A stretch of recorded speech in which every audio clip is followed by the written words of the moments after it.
Hello everybody. I'm back with a video, and I know I haven't posted in a while, but I'm not gonna go through all that. I was gonna think about making a funny video, kind of like how I used to do, but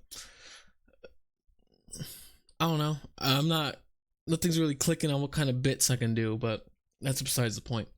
Today we're gonna be talking about, or we're gonna be ranking all the movies that I watched in the year 2025.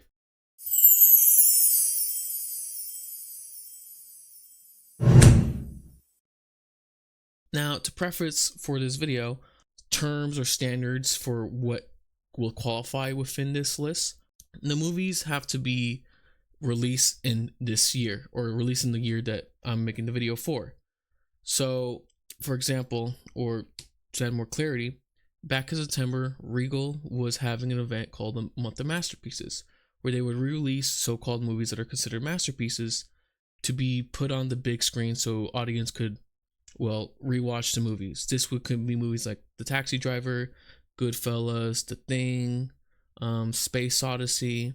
Although I did see quite a bit of those movies, I will not be counting those movies on this tier list, simply because, those movies were not released in 2025. They were just re-released, and they were released a long time ago. That's their official release date. And as for what I'm going to be ranking these movies based off, I think a broad way to rank these movies or to properly dissect them, the aspects of the movies I'm going to be looking at is cinematography, writing, acting, effects, and enjoyability. So the movies that I watched this year are Sinners, the Minecraft movie, the Chainsaw Man movie, the Final Destination, Jurassic World, Superman, Thunderbolts, One Battle After Another, Fantastic Four, and Karate Kid Legends. So I'm going to be ranking these movies in order of when they came out. I believe the Minecraft movie was the first one that came out. The Minecraft movie, I'm a bit biased when it comes to this because I grew up during the time of the golden age of Minecraft.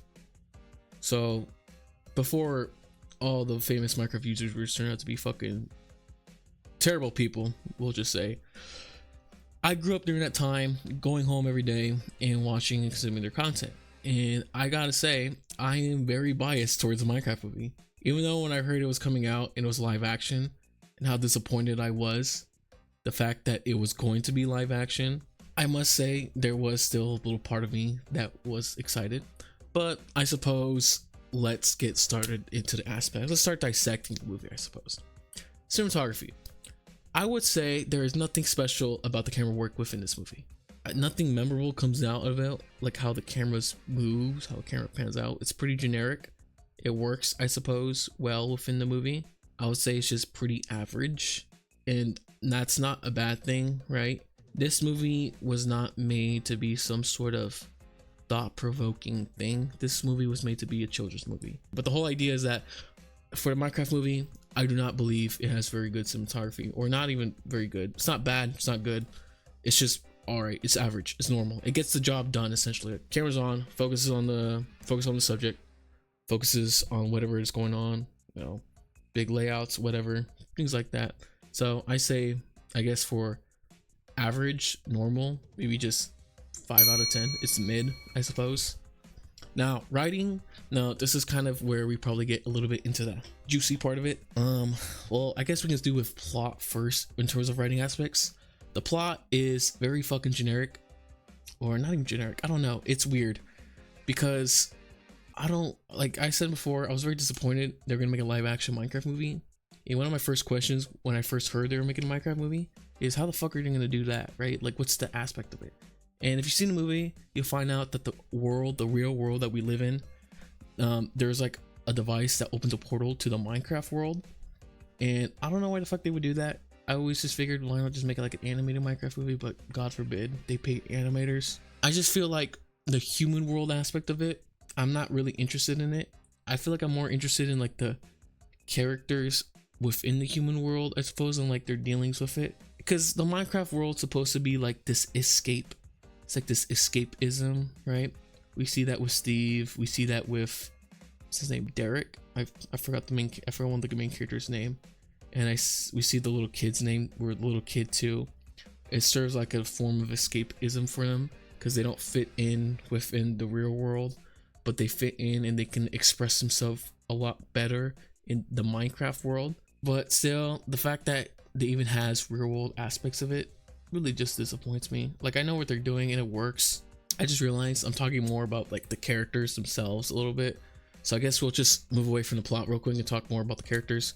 The characters are, a lot of them I don't really fuck with too much. There's this real estate character. I forgot what her name was. I forgot the actor's name. She's played by Amanda Waller's daughter from Peacemaker. I forgot what her name is for some fucking reason. It's like blinking on me. But regardless, she's like this real estate agent in the movie. I have no idea what the fuck her purpose in the movie was at all. Like, I have no idea why she was in the movie. Like, if you took her out the movie, she would have no purpose. Like, I mean, nothing would change to the plot. Nothing would change to like the directive or the direction or the flow of the plot at all. I don't know what the fuck she was in there for. Right off, her character's meh. The sister just played this caring sister who has this sense of responsibility. Well, not even sense of responsibility. She has the responsibility of taking care of her brother. They are like going through a financial rut right now. Sister has this new job, and that's kind of her whole thing, taking care of her little brother. Steve, Derek, and the little kid, right, or the little brother, they're the more interesting characters in my opinion. One, because Derek, I could be saying his fucking name wrong, I don't even remember what his name is, but Derek, he's like a loser in real life. He is living in the past. He's known as like this video game championship, where he like this video game champion from these old ass arcade games that nobody plays anymore, and he runs this video game store, and he's this loser in real life, and he's like just living still in the glory days. Despite him living in the glory days, like he's still like confident and whatnot. And it's until we get this breaking point where he reveals to himself, or he reveals to others, that he feels and sees himself as a loser just because of how his life is going, which I think is pretty, like, I actually think that's a pretty cool, I think that's interesting. It makes him like a very interesting character. We see that a little bit with Steve, right? Not in the sense that he's a loser, but he feels stuck in the real world. He doesn't want to be stuck in like an office job. He doesn't want to be in the rat race. He wants to explore the mines, be a miner. The miners. Like, he yearns for the mines, right? So he wants to be a miner, and that's like his ultimate dream. And in the real world, he can't be that. But I like Steve's character a bit just because of the fact that him and Derek kind of share something. All these three characters, Derek, Steve, and the little brother, they share something aspect that you're gonna see right now. The little brother, he doesn't fit in at all with like society. He's seen as kind of like a weirdo, and he's constantly like building things. He's like some sort of genius, by the way. I feel like that's something we're not really like, it's not really talked about enough. He like builds a fucking jetpack, I think, out of like random shit, and he builds it. And although it doesn't really work properly, he still builds it, right? That's some ingenuity right there. That's like prodigy type of engineering right there. But he doesn't fit in. He seems as a creep. He gets his sister fired from her job or whatever. But in the Minecraft world, these three characters, they fit in a lot better. Well, Derek not as much, but Steve is able to be who he wants to be, or like do the things he wants to be. The little brother is able to express his creativity a whole lot more. He's able to like go hog wild. Derek, he's not a loser. That's pretty much what it is. So what does this mean? Well, the thing about these characters, the writing, the dialogue does not do them a whole lot of justice. I feel like the characters would be a lot better if the writing was a lot better in terms of their dialogue, especially the dialogue interchange with each other and how they deal with the world. It just feels cringy. A lot of the jokes do not hit. They're not really funny. Like, if I was watching it alone, it was not funny, but I was not watching it alone. To continue on more, in terms of writing, it kind of connects with this theme of chasing your dreams, because towards the end of the movie, they decide to leave the Minecraft world and live in the real world. And living in the real world, it's more just accepting what it is and following your dreams, chasing your dreams, and doing what you love. And that's the kind of thing that that's the message that the movie provides, which is a nice wholesome message. I feel like if the writing and the dialogue between the characters and between the characters in the world they're interacting with, or like the setting, was done better, they drew away some of these corny ass fucking moments, then it'd probably be a lot better like movie. Probably like hit the ball more on terms of like the themes that it's trying to establish and like the overall message for the movie. But it doesn't do that, and because of that, it makes the characters fall more flat. And because the characters fall more flat, the message is trying to provide falls a bit more flat too. And that kind of goes with the plot. The plot's pretty generic, right? They want to leave the Minecraft world, and to leave the Minecraft world, they need this thing. And to get this thing, they need to fight this boss or this like Piglin character who's like a witch or some shit. And kind of goes through this whole thing. I'm not gonna go too much into the plot because it's pretty. Now, in terms of acting, let's gonna go into acting too. The acting, well, it's something. Yeah, like the acting from the character of the real estate agent. I didn't like her acting too much in this movie. I wouldn't say she's a bad actor. I liked her a lot in Peacemaker. Her character just feels, it just doesn't feel like she belongs. Simply because of the fact, like, I don't know what her character is for. Like, what is she doing there to begin with? Like, setting wise, it makes sense, right? They're talking to real estate agent or whatever. But like, why is she involved throughout the whole scheme of the movie? I have no idea. And it's not to say anything bad about the actor. Like, the actor is fine, but like her acting in this movie, it could have been better. I didn't really like it. As for the little brother, I mean, he's a little kid. What do you say, right? His acting's pretty alright too. I feel like he tried to like exemplify a little bit of like a little antisocial autistic kid, and they tried to do that with him, but it didn't really work out too well, and you kind of get what you get at that point. The sister, I feel like she was over dramatic at times a little bit. Her acting's not too well in this movie. I forgot what her actor's name is. As for Derek, the character Derek, who's played by Jason Momoa, his acting is pretty good. I actually found him kind of funny sometimes. And the same thing goes for Jack Black. I always like Jack Black in all the movies. Jack Black always, the Steve as a character in the movie is a very Jack Black character, all right? And you know what I'm talking about if you've seen any Jack Black films. The way Jack Black presents himself in acting is very not flamboyant, but it's very a bit hyperbolic with certain emotions, right? You know what I mean? Like his face, his hand movements can always be a bit hyperbolic. We think we see this in School of Rock as well as Nacho Libre. We see this kind of like hyperbolanism with terms of his acting, and I feel like Jason Momoa and Jack Black carried a lot in terms of acting for this movie. And I just come to realize I forgot to rank the writing aspect of the movie. Everything I said about the writing aspect of the movie, I'm going to rank it as well as kind of mid too, even though I gave a lot of details in terms of character and themes or whatnot, because you can kind of understand. Like, I feel like it takes 5th grade media literacy to fucking understand what the fucking message of the movie is, but whatever. I'm gonna say surprisingly 6 out of 10. And as for the acting, I feel like Jack Black and Jason Momoa carried a lot more, and because of that, I'm going to give it a total of also, I'm gonna say, be nice on this one, maybe 7 out of 10. Now, as for effects, there's not too much to talk about here. They had to use a shit ton of CGI for this, because of the fact that majority of the movie takes place in a fucking 3D block shaped fucking world, right? So yeah, it looks nice. Like, it doesn't look fucking horrible. I mean, it works. I suppose it works. I will say it is a little weird seeing real life people are interacting with the Minecraft world, right? Okay, it's kind of like those videos that people make of Gordon Ramsay kind of touring food places in the Minecraft world, right? The fuck is this?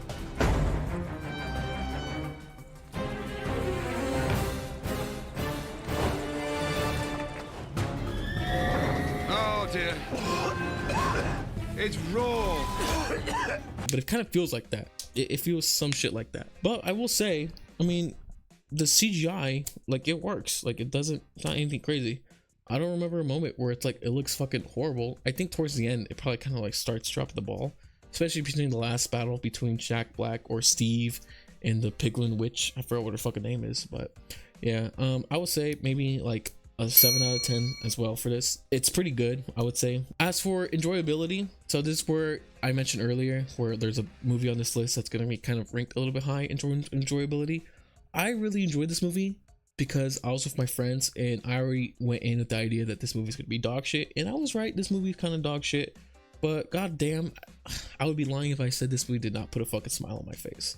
This movie made me laugh and made me smile, and I will say it made me remember a little bit of my childhood a little bit. You know, it gave me a little bit of nostalgia, that deadly drug nostalgia, you know? I felt like if I was a child or if I was an adult with the brain capability of a child, I would probably fucking be jumping up and down at the side of this movie. So in terms of enjoyability, this movie really is, honestly, in my opinion, an 8 out of 10, just because of how dog shit and how fun it could be laughed at. So that's kind of it for the rankings of the Minecraft movie. So putting in the calculator, right, I get a 5, a 7, a 6, and 7, and an 8. Yeah, and 6 and 7 and an 8 and 6 and 7. 6, 7. I'm such a fat fucking chud. Add that all up, get 33, divide that by 50, and you're getting about like 66 XPs. Yeah, 66% on the tier list. So because it's a 66, I do feel like that's very high for this movie, I will say. And there's no like middle ground in terms of 66, so I'm just gonna be putting it just in 6. I do think this movie is definitely enjoyable. Maybe if I'm drunk, this movie would be a lot more enjoyable. But it was only enjoyable because I'm with friends. But I still like 6 is kind of high, honestly. I feel like it should be a lot lower just because how bad it is. But I mean, it is what it is. Now the next movie I want to talk about is Karate Kid's Legends. Daniel-san, no listen, take the Miyagi meat. Oh, Mr. Miyagi, I'll do anything for you. Good boy, Daniel-san. Now bend over. Hi, is it tight enough, Mr. Miyagi? Hi, together with me now, Daniel-san. Now, Karate Kid's Legends, the reason why I went to go watch this movie is because I grew up with Karate Kid, because my mom loves Karate Kid. She has seen all 3 movies multiple times, and she loves the fuck out of the Cobra Kai series just because of the fact that it's a Karate Kid series, it's a Karate Kid show. I grew up with Karate Kid, and I do love Karate Kid, even though I feel like the movies have not aged too well, in my opinion, in terms of writing and as well as choreography for the fight scenes a lot. I mean, kind of like Rocky, right? If you ever seen Rocky, if you're a person who follows boxing and if you've seen the Rocky movies, then you will realize that the Rocky movies have horrible fucking choreography in terms of fighting. And I will say that's the same thing with the Karate Kids movies, right? As I said, the movies have not aged too well in terms of writing, and as well has not aged very well at all in terms of choreography. But Karate Kid Legends, for those of you who don't know, is supposed to be a continuation of the Karate Kid series, and it's supposed to connect the Karate Kid movies all into one universe, especially Cobra Kai. It follows this young boy who moves from China to New York City, and he must kind of do the same things that the Karate Kid movies have the other Karate Kid or the other main characters the other protagonists from the other Karate Kid movies do in New York City, with different elements, right? It follows, well, we're going to be talking about it a lot more, but just the overall summarization, the reason why this one's pretty big and the reason why it's called Legends, because it involves both senseis, or it involves Danny LaRusso, who is the main protagonist from the main Karate Kid trilogy, and it involves the sensei from the Karate Kid movie with Jaden Smith. So those two are essentially the main characters in this case, sensei, right? They're his master. Now, to start off with the cinematography for this movie, I will say it's actually pretty good. I do see, now for cinematography, we're also going to be talking about choreography as well in this movie. I think the choreography in this movie is pretty fucking good, in my opinion. It's really good. It's nice to look at. It does not feel fucking slow or stale like the original trilogy. It does not feel like it was made for Netflix budget like Cobra Kai. I would say it gives me a lot of resemblance similar to that from the Jada Smith movie, and I really enjoy it. It makes the fight scenes a lot more enjoyable, I will say. I feel like the fights don't last too long, and that's kind of what kind of throws me off a bit. Makes me wish the fights lasted a lot longer and there was a bit more conflict, but I don't know that. I do think the cinematography in this movie is pretty good. In terms of cinematography, I'll say an 8 out of 10. Now, as for writing, I will say that this movie feels just like a generic Karate Kid movie. If you know how the Karate Kid movies go, it works like this. The main character is an outcast in the new place he lives in. He moves in there. He tries to make friends. It goes too well.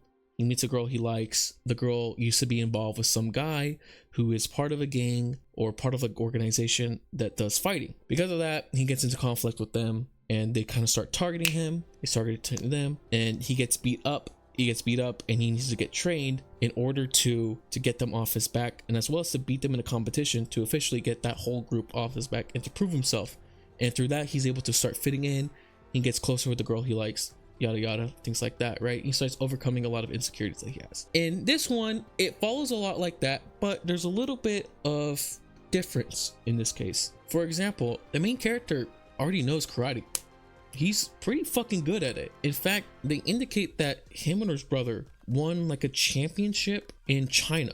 So already off the bat, he's already fucking good at karate and martial arts. And as for the training aspect, this is kind of where it gets a little interesting. He's the one who does the training for his crush's dad, who runs this pizza place. So the daughter has an ex-boyfriend, right? Or the crush has an ex-boyfriend who's essentially like a part of this clique who does martial arts, but it's also part of this gang, right? Like the owner of the place, a mafioso, we'll just say, right?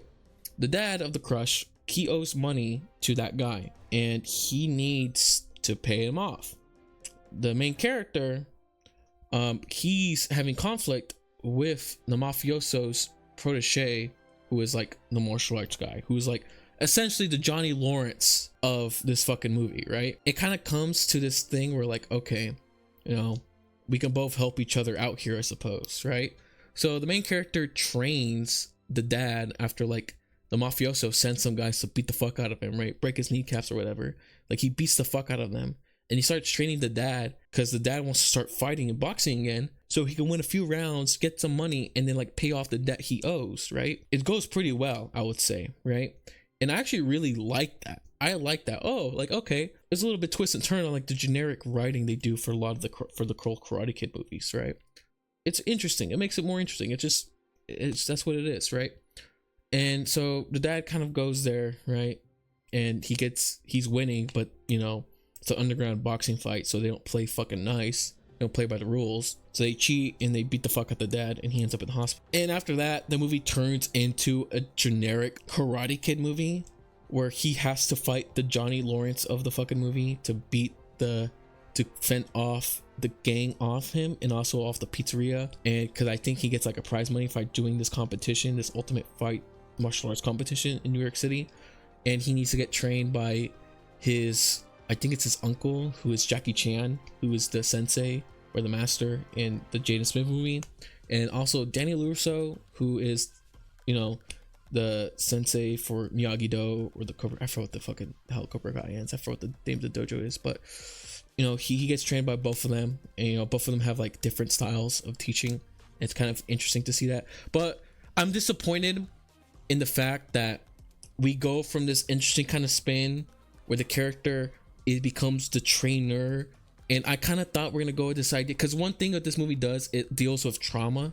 Because the character, FYI for spoilers, by the way, the character, his brother died to an opponent that he beat in the champion.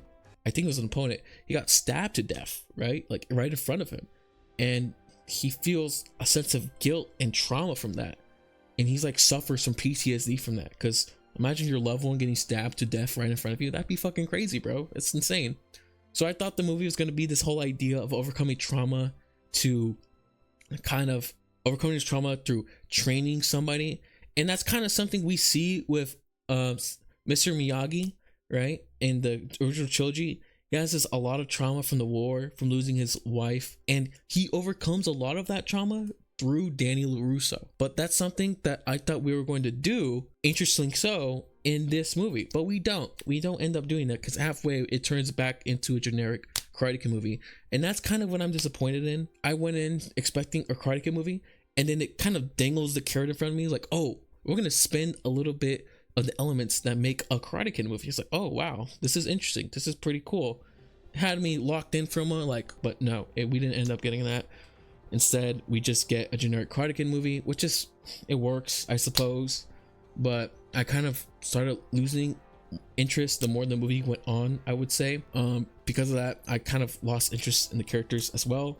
The main character, he's cool. His whole big thing is the whole trauma, and he overcomes that in the end by fighting, which is really nice. I like that. It's a pretty nice moment. His girlfriend, which is like the guy he trains daughter, honestly, honest to God, I could give two shits about. She's cool in the beginning, don't get me wrong. The first half of the movie, she's cool. Afterwards, I mean, it just becomes generic, right? It's all right. The guy who owns the pizzeria, he's fucking chill as fuck. I like him a lot. Danny and Sensei, I forgot his name too, dude. Fucking hell. I've seen these movies so many times I already forgot their names. The Sensei from Jaden Smith movie, I actually really like the characters a lot. If you guys recall from the Jaden Smith movie, he's like this fucking drunk asshole all the time. Like, he doesn't want to train Jaden Smith at all, want to get anything involved. But like in this movie, he's a lot more nicer, he's more involved, and so he's changed a lot since like the Jaden Smith movie. So he kind of wants to, so it's kind of nice seeing the way he acts and he interacts with Daniel LaRusso, because they have different teaching styles, right? If you guys seen Cobra Kai, you'll kind of see the resemblance of the teaching styles, like the conflict of teaching styles kind of here a little bit. And it's kind of nice, it's funny, it has a lot of funny moments, and I like the characters because these are pretty much like established, finalized characters, their respective movies or series, right? We see the final established character of Daniel LaRusso in the Cobra Kai series at the end of it, and then we see the established finalized character of the Sensei from Jaden Smith at the end of the Jaden Smith movie. And it's nice seeing those characters interact, especially with the main character, and how they deal with the conflict that the main character is going through, because they both give different terms of advice that kind of always leads the same way. But I would say in terms of our characters, that's pretty nice between them. The dialogue, there are some cringy moments, obviously. I mean, it's a Karate Kid movie, but in terms of writing, I would say this movie is a pretty solid 7 out of 10. Because like I said before, I'm very disappointed the way the direction the movie was going to go through. And maybe I'm wrong on this, maybe you can disagree with me on that, but that's how I felt. I'm gonna go from I'm gonna drop it down to a 6.5. Let's just say. Acting, it's not the best acting. I think the main character, the protagonist, his acting is pretty solid. For Daniel LaRusso and Jackie Chan, their acting pretty solid. The girlfriend, the antagonist, man, the pizza shop owner, it's pretty decent, I would say. I would say like there's some immersions break, there's like some sense of like broken immersion is what it is, I suppose. So I will give the acting an 8 out of 10 just because, well, the acting's not too bad. It's not great, it's good. It's not mid, it's not bad, it's not great, but it's just good. In my opinion, the acting is just good. Now, as for effects, there's not too many effects within this movie, I will say. There's no broken immersion at all with these effects. Like, for example, this choreography, there's a lot of practicality that goes into it. So I will give the effects, I would say, an 8 out of 10, just because, like I said, it's good. The effects are good. There's like a lot of like, they make it feel like a more modernized version of Karate Kid, and I do like that quite a lot because it is a modern take on the Karate Kid series. Now, as for enjoyability, I grew up watching the Karate Kid movies a lot, so I will say this movie, if you are a fan of the Karate Kid series, typically I would think this is a good Karate Kid movie as it follows the generic formula. So I would say probably an 8 out of 10. Now, because of that, adding all those up, you get like a 38.5. We're going to round that up to a 39. Rounding it up to 39 and dividing it by 50, we get a percentage of 78%. Now, I do think that is a proper number or proper ranking to give this movie. A good old 7 on the tier list, I would say. That's my personal opinion. But anyways, I digress. On to the next movie. Thunderbolts. We are the Thunderbolts! Now, Thunderbolts is a surprisingly good Marvel project, I would say. It's not the best Marvel project of this year. I went in watching it with low expectations because I was not expecting a whole lot from this movie. And I gotta say, I was pretty surprised at how good this movie was. I will say that. I was very surprised. I watched this movie alongside with Sinners on the same day. And we watched this movie because my friends and I watched this movie just because, well, we just said fuck it, why not, right? It was the first movie we watched out the day. I was drunk. I was drunk watching this movie, and the movie made me tear up a little bit. It was actually pretty heartfelt and pretty like emotional, I would say. So for dissecting this movie, I guess we could start with cinematography of Thunderbolts. I'm trying to think. There are good moments in terms of cinematography, especially with choreography as well. There's a lot of choreography moments in terms of fighting, and I do think it's pretty cool. And for cinematography, the same thing as well, especially kind of towards like the mind, like inner mind sequence or the void sequence towards the end of the movie. I do like it quite a lot, and I do think it does a really good job on exemplifying the themes that the movie's trying to establish, or like kind of strengthening what the writing of it. So because of that, I will give this movie a in terms of cinematography a 9. I'm gonna say 8 out of 10. In terms of writing, I would say this movie is actually pretty well written. There are some jokes in here that I did laugh at, even though I feel like everyone's having this fatigue from Marvel with all their fucking quips ever since Iron Man, right? Ever since Iron Man, everyone's gotta start having fucking quips because Iron Man had quips. It can't just be an Iron Man thing. Everyone starts to have some form of sarcastic personality to them. This movie, the quips in here, the jokes in here are pretty funny, I would say. In terms of writing for the characters, I would say it's pretty fucking great. Yeah. So for those who don't know, this movie deals a lot with like depression, sometimes even fucking suicide. Yeah, like it goes kind of a little bit dark, like subtly dark, if you're like kind of peel the layers of the onions a little bit onto this one. All the characters, right? It follows Lena, Black Widow's sister, the Red Guardian, which is pretty much like the Soviet version of Captain America. It follows Bucky Barnes, or the Winter Soldier, John Walker, which is like the US agent. That's who he is, actually, US agent. And it follows Bob, who is Sentry, turns out to be fucking Sentry. And each of these characters, they deal with something. They deal with depression, suicidal thoughts, a sense of they don't belong in this world. They don't know where to fit in, right? That's where they feel like. And at the end of the day, this movie is a found family movie, and I am a sucker for movies like that have those kind of themes. And this movie exemplifies that a lot, especially towards the end, because these characters get off to a bad start with each other because they're hired or contracted to essentially kill each other.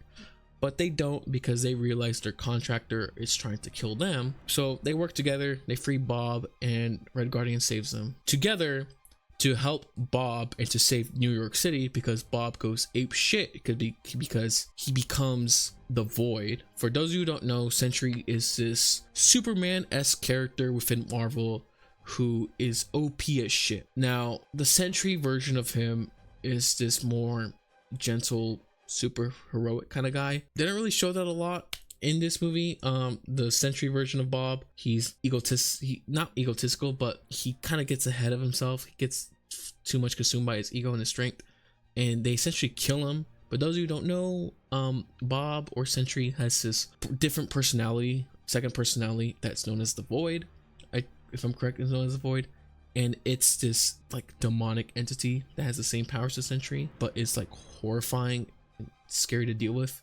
So the way they show it, actually, like the way they show the character, the Void, is very fucking creepy, in my opinion, I would say, because like whole New York gets covered in shadows and everyone just turns into a shadow. Like, have you ever seen those clips where like a nuclear bomb burns a person's or burns a shadow onto a wall? That's kind of like what happens to a lot of these characters. Not like a nuclear bomb, but the whole shadow burning thing. But Bob has like bipolar disorder and like split personality because of his trauma he dealt with as a child. And because of that, when they put him through the Sentry project, they ended up creating Sentry and ended up creating the Void personality as well. And together, the Thunderbolts are able to go into the Void. And if you go into the Void, you're essentially reliving your most traumatic moments, I suppose, things that kind of hold you guilt a lot. Into order to help Bob and to save him, to save New York, together they have to overcome their trauma. Like for Lena, it's the fact that she lost her sister, and it's all the trauma she had to go through as a child for her training. For Walker, or US Agent, it's the fact that he is now an outcast and has been thrown away from the government that he swore to follow orders for. For the Red Guardian, it's the fact that he doesn't belong, and he doesn't know where to belong. He doesn't fit in. He's reliving the glory days and he just doesn't know where to fit in. For Ghost, it's the fact that, well, they didn't really do too much of Ghost, I would say. I feel like her character is the one that lacks a lot in terms of character writing, but I feel like it has to do with the fact that her dad pretty much died in front of her, that she's been this untouchable person throughout her entirety of her life. For the Winter Soldier, or Bucky Barnes, I suppose it has to do with more just the fact that he's like a congressman, by the way, even though he was like an ex-terrorist, for crying out loud. So I don't know how the fuck he got elected as a congressman. Regardless, he's like overcoming the fact that even though he's trying to do things a certain way, it's not quite going the way he thinks, and he doesn't really fit in as well either. So together they must overcome their selective trauma to help Bob overcome his trauma that makes his condition worse, right? And then the void's supposed to exemplify all of the darkness inside of him, and it's like an escape for him because we see inside of Ted he dealt with a lot of shit, right? And so they help Bob overcome it, and by doing that they save New York City and they become like the new Avengers, right? And I really do like the themes of this movie, what they're trying to deal with, but I do feel like it falls a little flat sometimes. For the plot's pretty generic, I would say, but it's actually really good, works well with the movie. And as for the themes, as I exemplify with the characters, the way with the themes is like overcoming the trauma or conditions that you have, and that you're not alone in terms of dealing with them. And it's a nice heartfelt message. So I would say in terms of writing, this movie would get probably an 8 out of 10, I would say. Now, as for acting, I would say the acting is pretty well done. Very phenomenal in this movie, I would say. So I would say for acting, this movie gets a good 8 out of 10. Again, another 8. As for effects, so Marvel is known for a lot of their CGI nowadays, especially how horrible it can be. This movie is on the better side with their CGI. I don't remember an ugly moment from this movie. I'm not really impressed with the effects essentially in this movie, is what I'm trying to say. I think the fight scene between Sentry and Thunderbolts was very well done in the beginning. I thought it was pretty awesome to see all that. I'm gonna give it a 7 out of 10 just because it's decent, but it's not like anything crazy, I would say. Now, as for enjoyability, I will say this movie is pretty enjoyable. I did like this movie a lot, so I will give it an 8 out of 10 because that's how enjoyable it is. Now, so adding all that up, you get like a 79, you get like a 78%. So that would make this movie better than Karate Kid Legends, which in my opinion, it was very fair. Like this movie, I would say is a lot better than Karate Kid Legends by a lot. That percentage is not too accurate. I would say it's higher, but regardless, we are moving on to the next movie, which is Sinners. Now, here's a spoiler. I thought this movie was fan-fucking-tastic. I love the fuck out of this movie. I don't know where to start. I mean, well, yeah, I do. Cinematography. We can start there. But exactly what? The camera work in this movie was great. All right. The way they handled this movie a lot was great. The cinematography of it was great as well. It's a great fucking movie. The camera work was great, especially like behind the scenes behind it. How they filmed like the twins was really nice and really cool. I really like the choreography as well. It's not like this whole movie is not like all fighting, by the way, but so it's not like too much to talk about there. But still, I will say the choreography or the cinematography is very well done, very well executed. So for that, I will say that this movie for cinematography gets it. I'm gonna give it a 9 out of 10 because there are some moments that are really awesome to look at. Like, oh, that's fucking cool, right? And there's this one scene too that's like a one shot. It's fucking amazing. I will say it's fucking incredible. Now, as for writing, this movie is phenomenally written very well. I will say it has a very nice plot, very simple plot line that it follows in terms of like monsters show up and the main character, the cast, has to deal with. And the themes that are like exemplified in this movie as well, of like racial violence, identity, as well as like faith, especially during the Jim Crow era, because this movie takes place during that time. And I'm gonna get very little dissected here, but this movie, for those who don't know, this movie has vampires in it. It's a horror movie, and for writing and themes, the vampires, in my opinion at least, you can have an argument that they kind of represent a lot of like the oppressive systems that occurred during that time, especially like colonialism, and probably even not colonialism, maybe not that, maybe more of just the idea of appropriating culture is something I think is a better way to say it. And I say that because we have Remy, I think that's his name, the Irish vampire that we see a lot in the movie, who it's pretty much the pack of the vampires, who's like the pack leader of the vampires. Tim taking over the characters by turning them to vampires, and wanting Sammy, because Sammy is able to kind of create that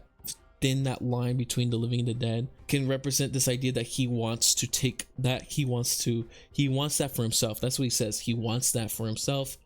And it could be, I guess, like a representation of like appropriation of one's own culture, or just like the conquering of it. And we get like a lot of racial violence too throughout the movie, especially because there's like involvement of the KKK, and as well as like especially in the beginning and in the beginning and in the end of the movie. And there is a lot of like religious themes, and as well as like spirituality as well, especially with the character, is it Stack? And there is a lot of religion and spirituality themes within this movie as well. I would say we see that a lot with I believe it's Smoke, the twin brother with the blue colored outfit, and his lover, I forgot what her name is. We see a lot of that, as we see it a lot with those characters, and we see it a lot within this one scene too, which I'm going to get into in a bit.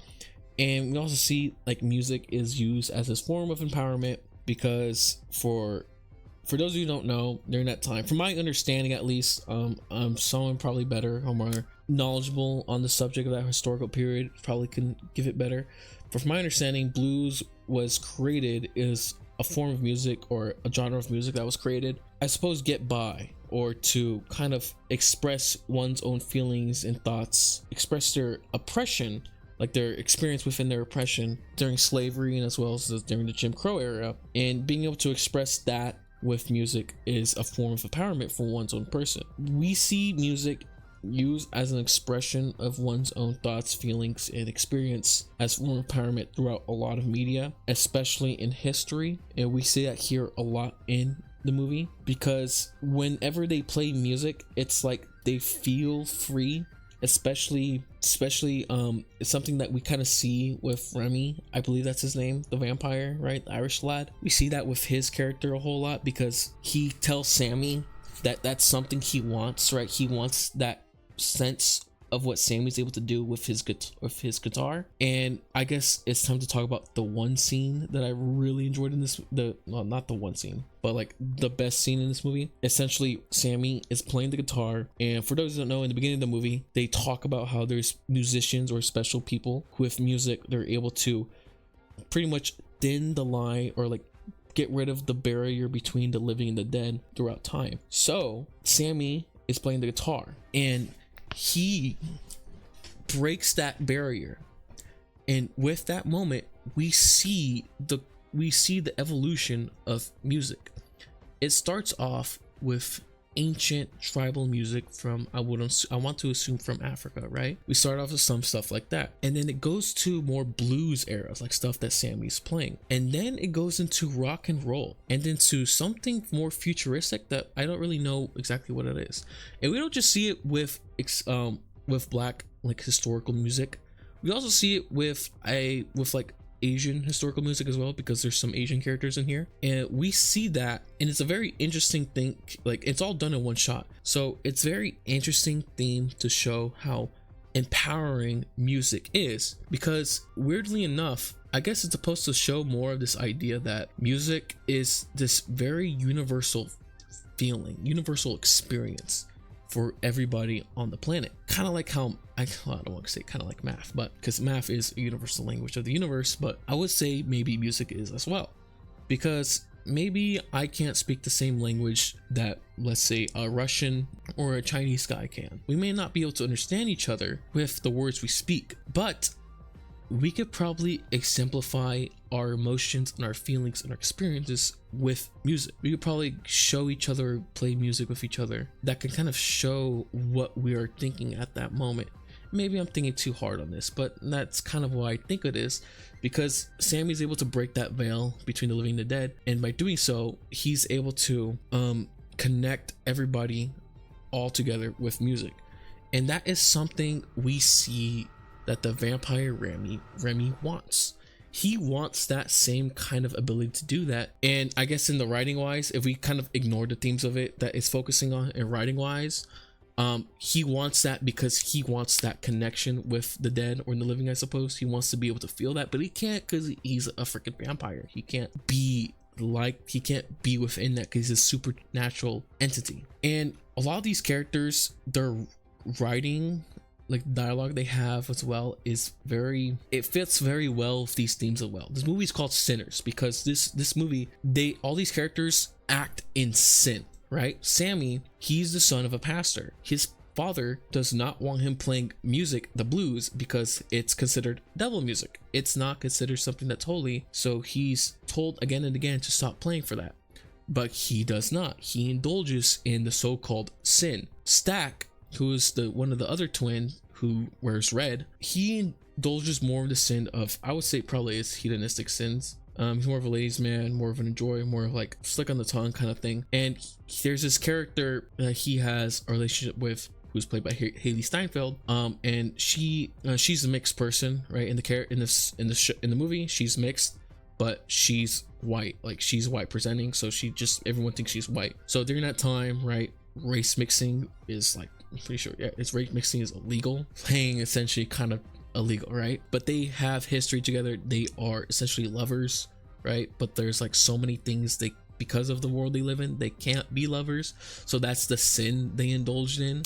The piano player, I believe it's the piano player, right? One of the musicians too, who's like a drunk alcoholic, he indulges in alcoholism. That's his sin, I suppose. But essentially the highlight, they're all sinners. Especially towards the end of the movie, Sammy, despite him being told that what he went through is kind of the result of him indulging in sin, because technically it is, like, he was told not to go play the guitar, but he did it anyways. And that's whole fucking movie happened where what happened to him happened because he went to go play the guitar, which could be like a representation of him, a consequence of him indulging in sin. Despite him doing that, he still plays the guitar after the events of the movie, and even when he's an old man. And he states that despite that being a horrifying moment in his life, a moment that have given him PTSD, that he wakes up paralyzed from time to time, that day was the best day of his life, because from there he was truly free. And I thought that was a very powerful scene and a very powerful dialogue between him and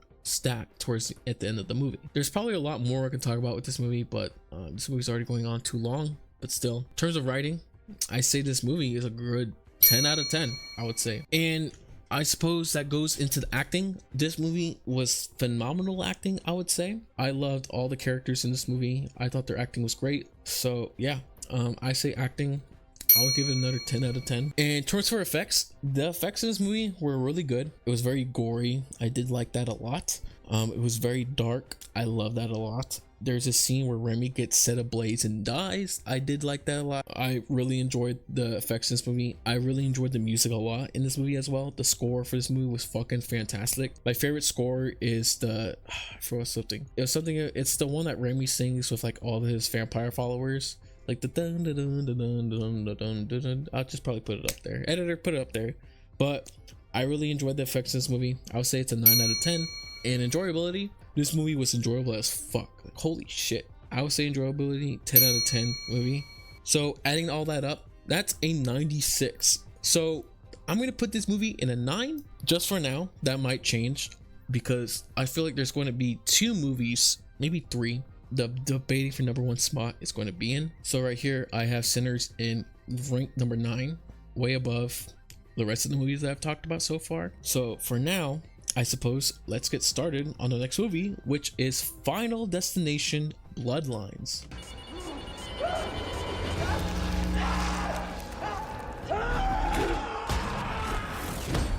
This movie was surprisingly great for a Final Destination movie. I know, right?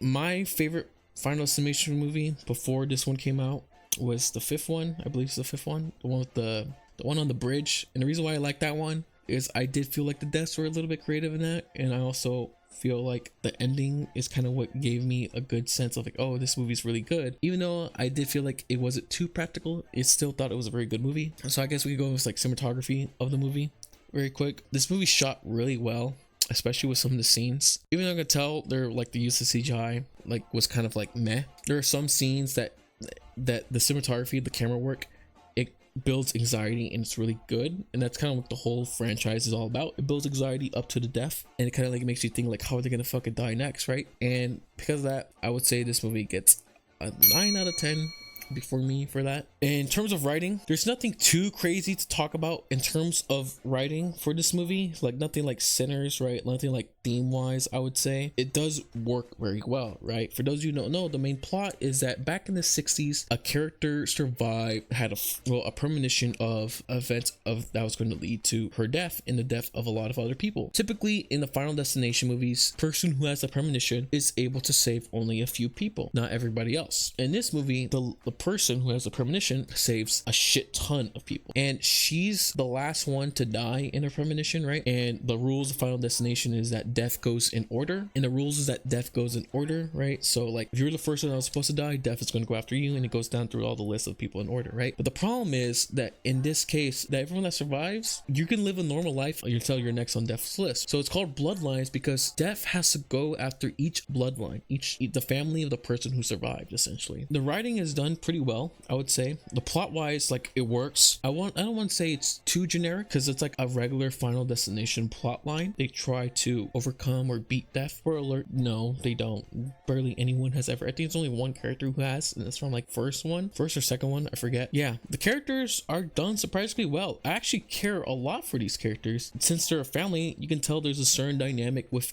each other, and it's kind of sad to see them die, I would say, because one, they're likable. None of them are like assholes except for like the girl cousin. She's not really an asshole, but more just like a little mean. But like there's a sense of care for all these characters because they're not bad people. They're nice, they're likable. So it's sad to see them go, especially because they all do love each other and they all care for each other. So I will say the writing is a solid 8 out of 10. There's some acting is pretty well done by all the characters. I say the brother is kind of the one that kind of falls off a little bit. The mom too, and not the grandma, but the mom a little bit.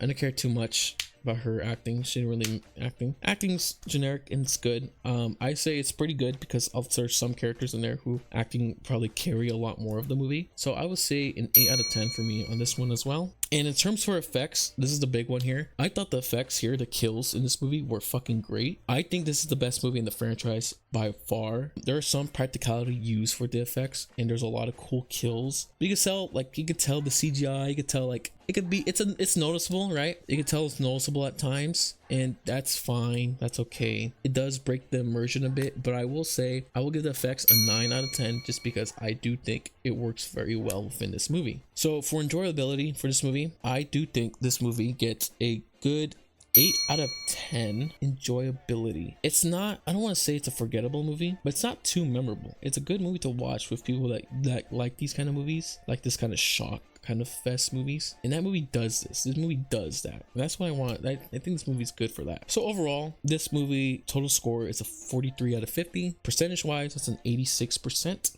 So that movie falls into the 8 category. That movie, Final Destination Bloodline, falls into an 8 category for this movie, for this tier list, I would say. So above Thunderbolts, above Karate Kid, and above Minecraft movie, and right below Sinners. Sinners by far is far better than Final Destination, I would say. What the next movie is talk about is Jurassic Park, or not Jurassic Park, Jurassic World.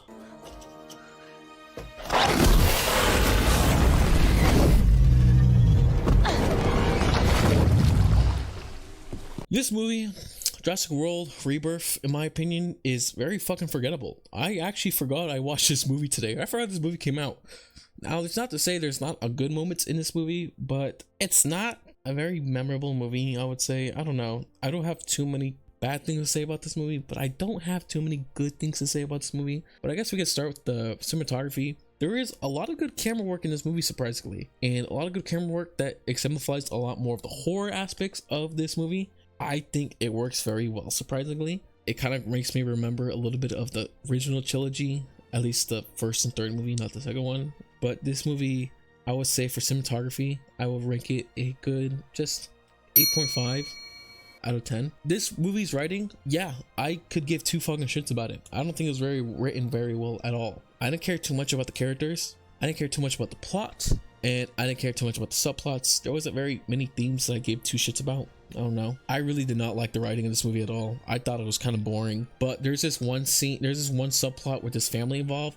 Oh my god, I don't even know why the fuck it was involved in this movie at all. Like, it should have just been like the main characters were like mercenaries going into like the island with all like the dangerous failed test subjects. They should just focus more on that. I don't know why the fuck we were even focusing on this family who got dragged along this whole fucking expedition. It's a waste of the audience time, in my opinion. It's very fucking forgettable subplot. It's like fucking King Kong and Godzilla when they fought Mechagodzilla and they had to focus on human characters. Like, oh brother, fucking not again. Writing wise, this movie was not very well done. Characters fucking forgettable as hell.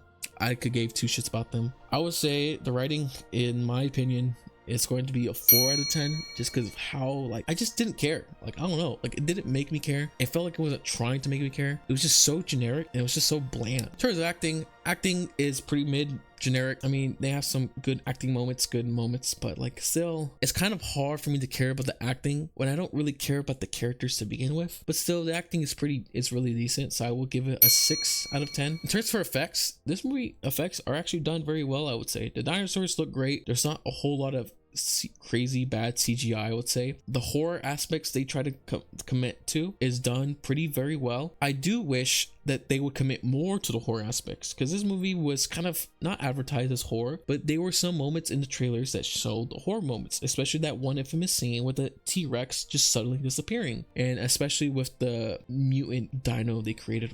That's something that I wish we could kind of get more in a Jurassic World movie, is a horror version of it where it's just fucking scary. So in terms of effects, I would say this movie gets an 8. Just because of that, because the effects are pretty nice and they're good. In terms of enjoyability, I would say this movie gets a 7. Just because of that. It's definitely an enjoyable movie, but it's not something I would want to watch again. I would say kind of like a one-off go. It's like, oh, it's cool, we'll talk about it a little bit, and then that's kind of it. Adding it up, you get a 33.5. Rounding it up, 34. You get a percentage of 68%. So that means this movie is in the same range as the Minecraft movie.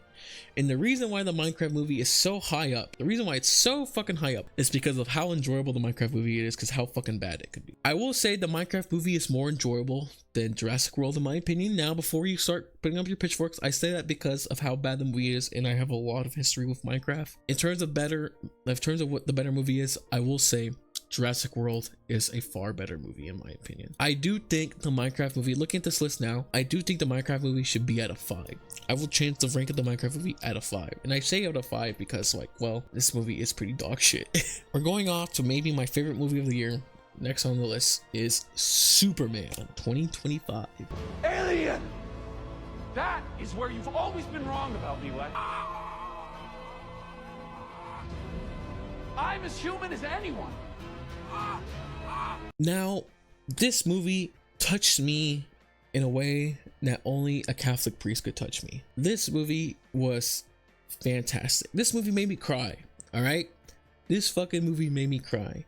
Happy tears. And holy fuck, it gave me hope. It brought back the light that I had for superhero movies back in the day. Holy fucking shit. I don't know how to put it into words, so I'm gonna try, okay? And I know there's a lot of people out there who are like, oh, it's just a good movie, it's alright. Like, there's a lot of things you could dissect about this movie that could show like it's not a good movie. But for me, I love superhero movies, and this movie exemplified what a superhero is for me. I love the kind-hearted shit. I'm a sucker for shit like that, for like Hope Corps. This movie grappled my heart, touched me in my soul. One thing I will say, that for DC, for once in the years of DC movies, I have hope for the future of DC. I truly do. And I say that because I'm a DC fan. I grew up watching DC media, okay? More than Marvel content. Because for me, Marvel content was just more what I consumed from Marvel was mainly the movies. But for me, when it came to DC, it was the cartoons, a little bit of the comics, the shows that they had, and unfortunately, the horrible fucking movies that they had as well. Case in point, Justice League. The Snyderverse is finally fucking dead, and thank fucking God. Oh my God. This movie, in my opinion, buried the evil Superman trope that we, audience, the consumer, have been poisoned and fucking force fed these past few fucking decades, and oh fuck, it brought back the hopeful Superman that he truly is. And I'm happy. This is my Superman. David Cornsett, I'm probably saying his name wrong. This is my generation's Christopher Reeve, and maybe I shouldn't say that because there are two different takes on Superman, I would say. Even though they do exemplify the person that Superman truly is, it's a hopefulness that I really do enjoy. But I'm going off too much, and I guess we gotta kind of go on like the dissecting of this movie. Cinematography, there are a lot of cinematography moments in this movie, surprisingly, that are actually done very well from James Gunn. There's this one scene where Superman emerges from the crumbling of a building after he saved a woman trying to cross the bridge in her car. Him emerging from the dust and the sun shining on him shows like this symbol of hope, and it's like, holy fuck, that's Superman right there. I fucking love it. And maybe I'm dick writing this movie a lot, but I don't know. I really do like this movie a lot. So I will say the cinematography, in my opinion, gets a 9 out of 10. I feel like there's a lot more to talk about. In terms of writing, I will say the writing, the plot is pretty generic, right? I mean, all plot, it's going to be generic. It's kind of like the spices you put into plot, right? In terms of literary writing, right, all story creation is kind of like making soup, and in that case I would suppose James Gunn got a bland chicken soup and threw some spices that made it better, and that was done with the characters. I would say, especially with Superman, like he has to face this idea, move on from this person that he thought his parents want him to be, and evolve into this person of who he truly wants to be, because he faces the dilemma where he thinks that what defines him, and he realizes what defines him is not what his like birth parents say defines him, but it's actually his actions, his emotions, what he does, and he always tries to do the right thing. There's a lot of like examples where they say he's an alien, right? He doesn't have basic human rights because he's an alien. At the end of the movie, he exemplifies that he is human, even though biologically, like, sure, he's not human, but like he is a human. He spent his whole life on the planet Earth, and he has human emotions. He wakes up every day not wanting to make the mistake, but every time he does a mistake and he gets scared, he tries to put one foot forward and keep going no matter how scared he gets, because he wants to do the right thing at all times. So I would say the writing is done phenomenally,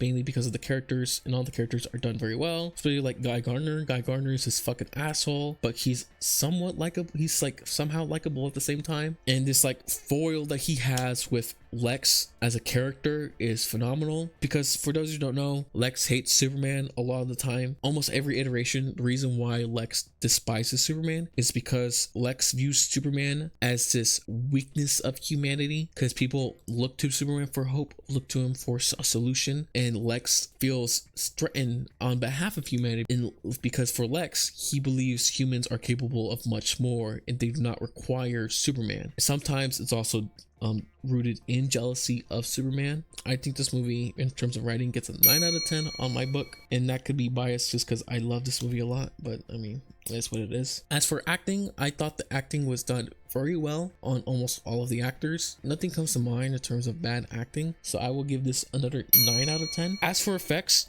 there are some moments where CGI is a little, you could tell it's CGI, it's very noticeable. It's nothing horrible, right? Something ugly to look at. I would say 8 out of 10 for me in terms of CGI. And as for enjoyability, I will give this movie a 10 out of 10 for me. I thought this movie was fucking enjoyable as hell. I think there's a lot more to talk about this movie. For time's sake, I have to kind of wrap this up because I'm almost at 2 hours of recording for this. So for me, the score is a 45 out of 50 for this movie. So divide that by 50 and you get a 90%. So this movie is a solid 9, and it's right below Sinners. And I do think these two movies probably belong up here. We have 3 movies left, and one of them is Fantastic Four. John, answer this! Is Fantastic Four good? I don't know. Now, Fantastic Four is a very good movie. I won't lie. It's not a bad movie. I would say it's arguably better than Thunderbolts, and I think this is the best Marvel project, in my opinion, of that year or this year. For cinematography, there are a lot of good camera moments, and as well as like choreography moments that do work very well within this movie that I do like a lot. So I'm gonna try to like speed run through this because I do gotta finish this really quick. So I think for cinematography, I think this movie gets a solid, in my opinion, 8 out of 10, because there's nothing too special with it. I will say it's nothing too crazy, but it does work very well and it's very good. I'm gonna actually go to 8.5 because I do think there are some moments that are pretty nice and good. In terms of writing, plot is pretty simple. They gotta pretty much save everybody. A lot of the characters are really well written, and I think that helps drive the plot a lot more forward because of the well writtenness of the character. I don't even think that's a real word what I just said, but still, I think we see this a lot with Johnny Storm and Ben. I think we see this a lot more, and we see this more between some conflict with Sue and Reed, where Reed is he gets too much into his work sometimes, right? He's a workaholic, and there's a conflict that occurs between him and Sue because of this workaholism that he has of constantly needing to fix things and solve problems, where Sue kind of needs him just to be there for the family, but Reed's way of being there for the family in his eyes is kind of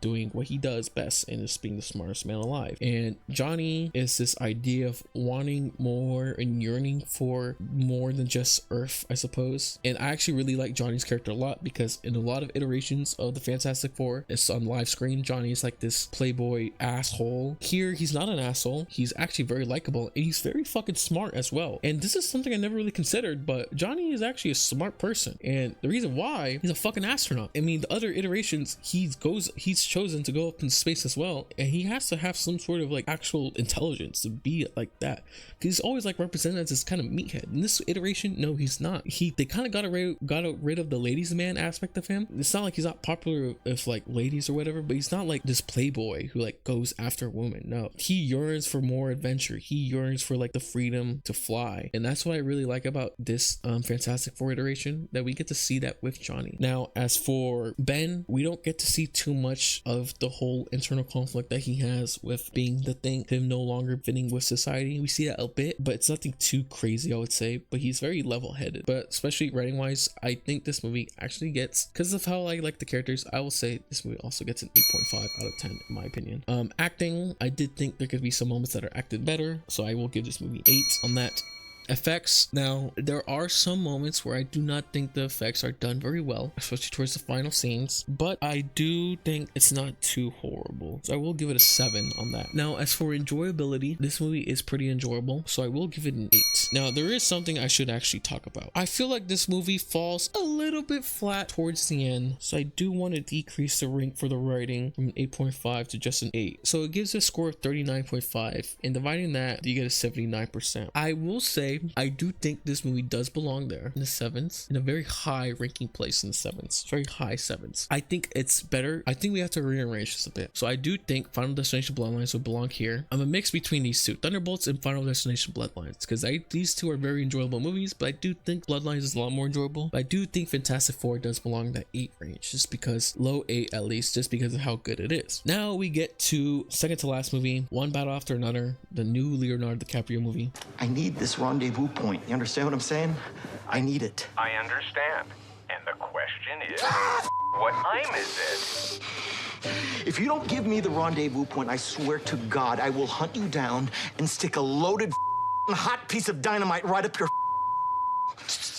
Now, this movie was really good, in my opinion. I liked a lot of this movie, but there are some things I do want to talk about that I was not too interested in. Now, for cinematography, this movie was shot very fucking well. So right off the bat, I'm gonna give it a 9, just because 1, I have to kind of like speed things along, but 2, I thought this movie was just shot very well. There's a lot of good camera angles that it does, good moments in terms of action as well, for choreography between fight scenes, not like hand-to-hand combat, but more of just like shooting outs, shot outs. There's a lot of cool scenes that are like done very well in this movie. Now, in terms of writing, there is a lot of things I like to say about the writing, and it's more in terms of character.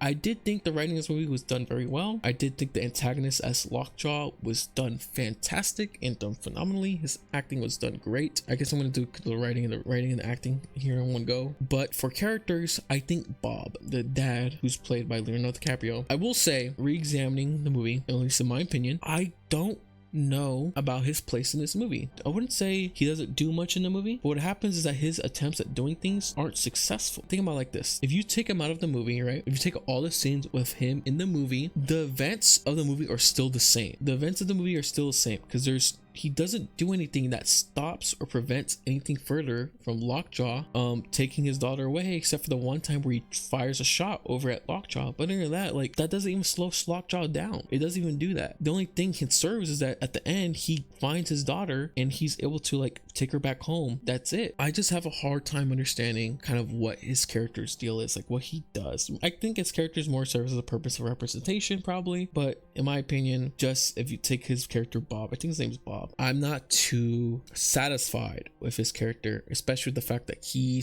was advertised a lot, because it's Leonardo DiCaprio, right? It was advertised a lot, and I don't know, I just didn't like it too much. But I will say because of that, I think the writing in this movie is an 8 out of 10 because of that aspect. But other than that, a lot of the other aspects are done very well, especially with Lockjaw, because Lockjaw is a fucking freak. I love it, and I thought the acting in this movie was also really great, so I think the acting in this movie gets a 9 out of 10 because of that. In terms of effects, I will say the effects here were done pretty well.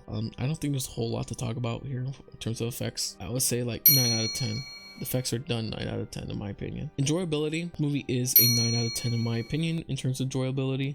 So that's a score of 44. Divide that by 50, that gives you an 88, and I think this movie is in the high 80s above Fantastic Four in my opinion. High 80s. Now here we're gonna talk about the Chainsaw Man movie. I really do have feelings for you, Denji. That wasn't me pretending before.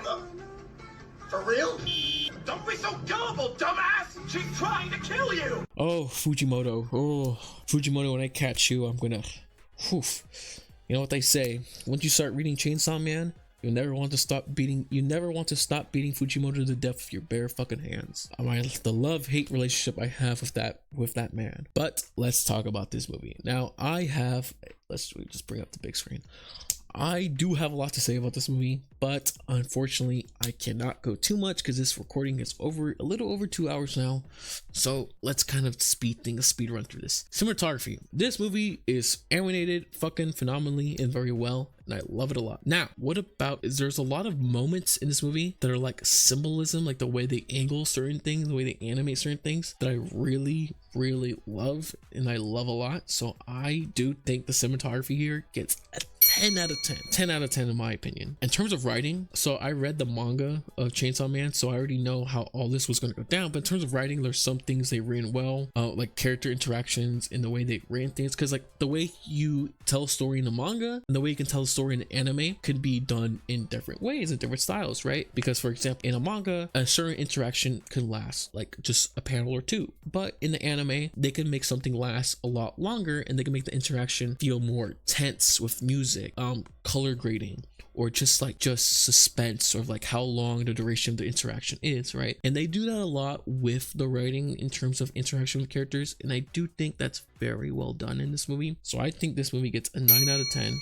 in terms of writing, especially with characters, right? Reze is written fucking phenomenally, and I do think this movie exemplifies furthermore character of the character that is Makima, the antagonist that she will, spoiler alert, end up being, and like the control the control she has over the characters of Chainsaw Man and the character of like Denji is. There is a lot of misrepresentation, I believe, of Denji before this movie came out, and that he's just some gooner or whatever, but in my opinion, the way I see or interpret Denji's character is that Denji is this person who's never experienced true intimacy or love in his life. His mother died at a young age, and his father would abuse the fuck out of him. After his father died, he was then taken in by the mom, quote unquote, to finish paying off his father's debt. And the one person who showed him care was Pochita. So Pochita gave up his life to turn Denji into a hybrid to help Denji out, right? So people will see Denji as this person who falls for manipulation from these toxic women, right? Who just want nothing with him but to use him. But the thing is that Denji falls for this because Denji has this false reality of what love is. And it's going to be a little bit spoilers in the manga, but we kind of, like a lot of Denji's character development is his idea of what he wants and what he thinks he wants, right? At first, he wants to touch boobs, right? For example, because he thinks kind of like being that physical with a woman could be something like love. It could be something what he wants. He gets it, but it doesn't really satisfy him. So maybe he thinks he wants to probably have sex or probably even date somebody, which is like Makima, because he likes Makima. But in the manga, when he kind of gets to a certain point, like the more he kind of reaches certain steps, he realizes this isn't what it is. This isn't what he truly wants. And what he wants is like love and care. He's trying to understand what he truly wants. And this idea what he wants is like a normal world, but like he still doesn't truly he doesn't understand what that is. Especially in the second part of the manga, he doesn't understand what there is no normal life. He kind of comes to realize that. And he also comes to realize that everyone's been making a decision for him, kind of. Like he makes the actions. He's not a passive character or protagonist at all, I would say. But he makes actions that kind of like there's these characters who give him the ultimatums, that give him like the decision, like the choices, my world or my world or this person's world, right? We especially see this finalized in the second part of the manga, and we see this kind of in this first part as well. And Denji's character development is this person who doesn't understand what he wants, doesn't understand what love is, easily manipulated to this person who's like wanting to create his own choice, his own option, and not wanting to follow the options of others. And kind of realizing what love is, it's not like this physical intimacy thing that what he thinks it is, but instead it's something more. That's kind of my interpretation of it. I know, Yap Fest, but still, yeah, writing is 9 out of 10 in this movie, but love the characters, love Denji, love Fujimoto. Acting, phenomenal voice acting, great. I loved it. My friends and I watched it in sub, so yeah, I thought it was great, fantastic. And I saw some clips in dub too, and it was done very well in dub as well, I would say. So I say a 10 out of 10 in this case. Effects, I feel like this has to do with animation mainly. It was animated very well, especially with a lot of the fight scenes. So I think a 10 out of 10 again for this one. Enjoyability, ooh, 10 out of 10. This is a very enjoyable thing. So altogether, the score is a 49 out of 50. It's a 98%, so it's a high 90. But I do think this movie, in my opinion, this movie, I enjoy.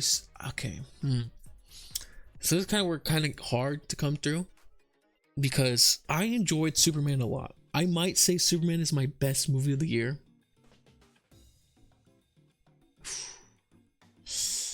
Hot take. I'm gonna say Superman is the best movie, in my opinion, on my list of the year.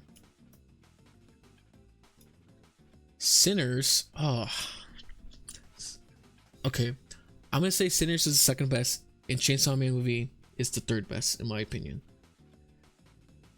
I enjoy Superman a lot. I think I'm biased when it comes to Superman, just because of the fact that, well, I don't know, it made me cry. I actually really enjoyed the themes and the message it gave. Sinners is super enjoyable to dissect as well, and I think the Chainsaw movie is like, I loved it as well, so I kind of like those movies. I think they're very high 90s, right? Very high up on the score, in my opinion. But Superman, in my opinion, holds a very special place in my heart, so that's my top one movie of 2025 that I've seen. Sinners is second best, and Chainsaw Man movie is the third best of the movie of the year. We have, after that, in the 8 section, we have One Battle After Another, and after that is the Fantastic Four. In the 7 section, we have the Final Destination Bloodlines, Thunderbolts. We have the Karate Kids movie, number 6. In the 6th section, we have Jurassic World Rebirth, and then the last movie in ranking last place is the Minecraft movie, obviously. Yeah, I do think this movie, I think this is my list. I want to say it's a solid list. I feel like some of the people that I went to these movies with to see these movies might disagree with me on this by a lot, in my opinion. I feel like there are going to be a lot of disagreement with this, but hey, this is my list. What do you say? I mean, I'm willing to explain more about this, but like this video is going on way too long. I was thinking of like, one of my resolutions for them 2026 is to watch more movies in the theaters, like box office movies. And because I would like to rank them all, like what I'm doing right now, but like, oh my god, this was just 10 movies, and this recording is like 2 hours and 14 minutes. Like, there's a lot of probably dead air that I gotta edit out, but still, like, dang, I gotta find a way to shorten this. But yeah, that's about it. That's my opinion. Let me know what you guys think, but yeah, that's about it. See ya.